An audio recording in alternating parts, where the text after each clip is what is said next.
Hey everyone, Tony here. Hope you're doing well. It is Wednesday, April 17th. Hope you're holding strong in this new emerging asset class that is cryptocurrencies. I have some very big news to share with you guys. This is, of course, not financial or investment advice. If you're not subscribed to the channel, hit that subscribe button. Also smash a like button. Guys, friendly reminder, I uploaded an interview with the BlockFi co-founder earlier today. And the name of the person is Flory Marquez. And she is, once again, the co-founder. And she gives a lot of insightful information about how their crypto lending and interest account works. So be sure to check that out. Now let's take a look at the prices here. We continue to see the upward momentum for the market. Definitely a bullish sentiment in the market. Bitcoin currently at $5,283. Ethereum just over $171. XRP just over 33 cents. So we're seeing some green on the market here. Things are looking upwards.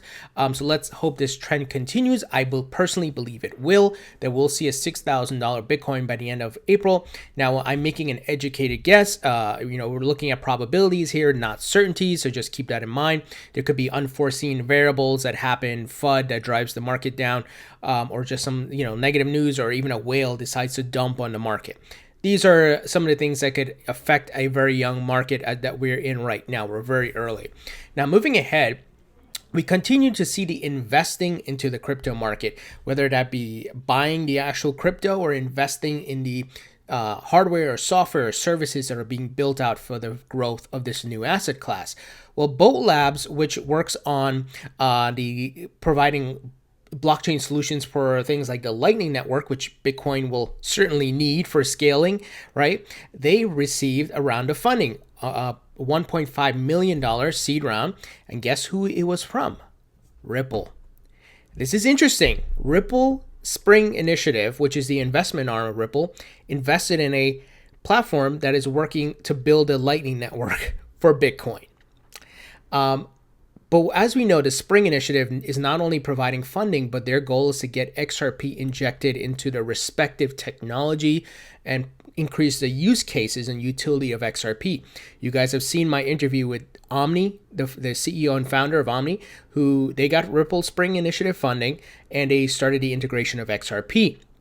And we know many of these companies, like for example, SB Project, Scooter Braun, is going to be launching with XRP to help artists monetize their content online. We know about Coil and many others. So let me give you the details. Academic research, Dr. Ayo Akinyele, I hope I pronounced that correctly, is working on a cryptographic solution to boost privacy across second layer blockchain solutions like the Lightning Network for Bitcoin. The doctor said just announced the formation of Bolt Labs, named after Bolt protocol that aims to give Lightning hubs shielded addresses for anonymous payment channels. The startup is launching with a $1.5 million seed round led by Dekrypt Capital and support from Ripple's investment arm, Xpring, plus a few other folks. So this is very interesting. And, the scaling solution, like I said, is for Bitcoin, and also Litecoin can use the Lightning Network, and it's going to be, of course, very important. That's the target for Bitcoin right now to improve its usability. But Ripple is getting involved. So I find that very interesting because at the end of the day, even though they have different use cases in the crypto community, there's a lot of competition going on. But as you can see, Ripple doesn't care because their use case is very particular, which Bitcoin cannot solve, right? Where XRP is being leveraged in XRapid to move money cross borders in high volumes, faster, and so forth. And it's a smart move by Ripple because they're trying to get established or open doors for where XRP can be utilized more. So this is very interesting. And Ethan Beard from Ripple did confirm this today. As you guys can see here, talking about the investment in Bolt Labs. So very interesting stuff here. Now moving ahead, Coinbase is expanding its crypto-to-crypto trading to 11 more countries. Which is interesting. They're trying to go, bigger from a global perspective. So the in a blog post on Wednesday saying that customers in Argentina, Mexico, Peru, Colombia, Chile, India, Hong Kong, South Korea, Indonesia, and Philippines and New Zealand can now access crypto to crypto exchanging services. And remember what we've talked about a lot about on this channel, guys, is that the last bull run, there were not many exchanges, there were not many fiat to crypto exchanges, and many of these exchanges had to close their doors. That's not going to be the problem this time around. And we're seeing exchanges pop up globally in many different countries, a lot of competition. So the next bull run is going to be ridiculous. When you think about the FOMO that's going to happen and more people are going to come in, more will have access. A lot of education has been happening, and people are getting more aware of what's going on around crypto. So, and the next, bull run is going to be, I think, led by more of the institutions, which we see are coming in. Your Fidelity Digital Assets, hopefully Bakkt gets launched, ErisX, LedgerX, many others. So a lot of big things are ahead.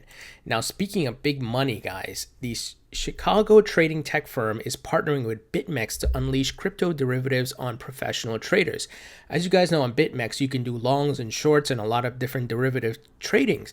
And they're partnering with Trading Technologies, a Chicago firm that offers a platform to trade derivatives, equities, and crypto. Announced Tuesday a partnership with BitMEX that would allow its users to trade crypto perpetual swaps alongside other crypto assets on its platform. Crypto is going mainstream. It's good. This is big. And I know it's a lot of betting and it's not, ideal because some of these things like futures are not maybe physically settled. It is paper, it's cash. And but still, this is opening a lot of different doors. You have the merging of crypto and the existing financial infrastructure now taking place, guys. There's a marriage taking place here. So, and we see already with CME, the CBOE, backed with, powered by the ICE. So there's big things happening here. Moving ahead, new $50 million venture fund eyes global blockchain adoption. The money is pouring in. A group of investors has launched a new blockchain-focused venture capital fund worth $50 million, aiming to bring the technology to the masses. The fund, called Proof of Capital, has been founded by three partners: Phil Chen, formerly at Horizons Ventures, Chris McCann, formerly at Greylock Partners, and Edith Young, previously an advisor at venture capital firm 500 Startups.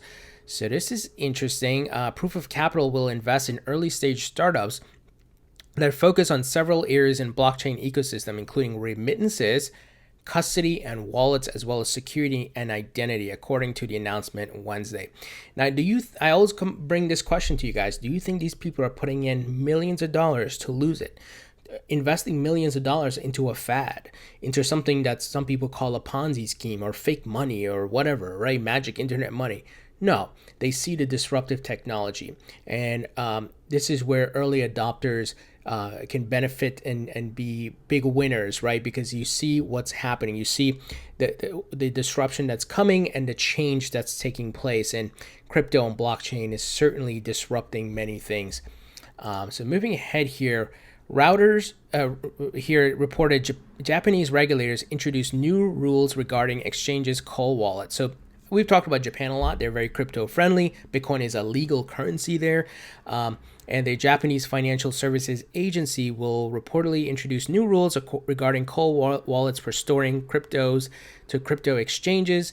Citing a source familiar with the matter, Routers reports that the country's financial regulator will reportedly require crypto exchanges to strengthen internal supervision of cold wallets. So this is great. This is actually good news because the folks who are custodying crypto for you and I or big investors or whoever it may be, it's important that they are following the regulations and the government's making sure they're doing what they have to do to protect our crypto. So as you can see, big money is doing their thing. Governments are doing their thing, guys. It's all coming together.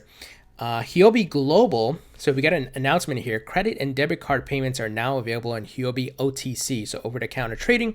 You can now use Visa and MasterCard to buy Bitcoin, Ethereum, XRP, and Litecoin via the SimpleX CC.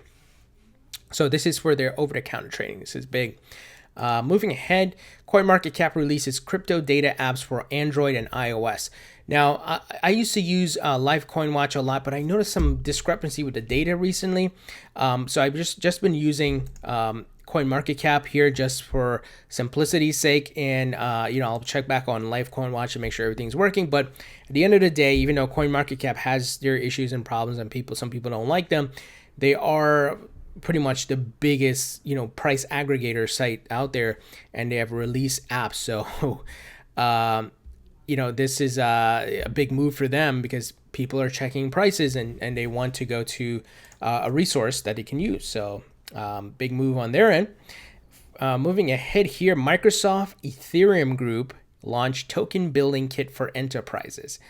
I keep telling you guys why I'm so bullish on Ethereum. There's so many things happening behind it. So the Enterprise Ethereum Alliance and Microsoft have corralled the major blockchain providers behind a new project to help businesses design and create the right sort of crypto tokens for their particular needs. See where we're headed, guys? The token economy.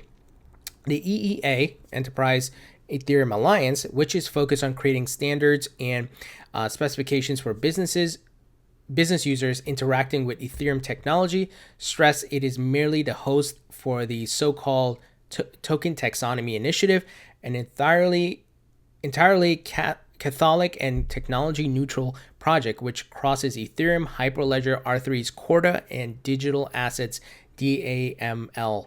So interesting move here, and I like that Ethereum is a part of this, and also R3's Corda Settler, which leverages XRP. Very, very interesting things happening here. And we also know that from allowing people to build blockchains, Amazon is also leveraging Hyperledger and Ethereum. So like I said, guys, I'm bullish on Ethereum. Finally, Mike Novogratz, the billionaire, ex-Wall Streeter, now big in crypto. He says Tether's lack of transparency hurts it. So he's not too big on Tether. I personally have not been. I don't like stable coins. I don't invest in them. I don't have them in my portfolio or anything like that. I don't use the strategy of moving to stable coin and then back. I don't have time for that. But if you do, that's on you. But I don't care for it. But it's interesting that he came out and gave his opinion on it, and there's been a lot of controversy surrounding Tether for a very long time. So guys, what do you think about the news? We'd love to hear your thoughts. Leave them below. Thumbs up if you like this video. Please subscribe if you haven't already. I'm very curious what you guys think that Ripple Xpring Initiative is funding a platform that's working on improving the scaling solution Lightning Network for Bitcoin. Very interesting. I want to hear what you guys think. Anyway, guys, thank you for your support. Thank you to my Patreon supporters. Like I said, guys, hit that subscribe button, thumbs up, and I'll talk to you all later.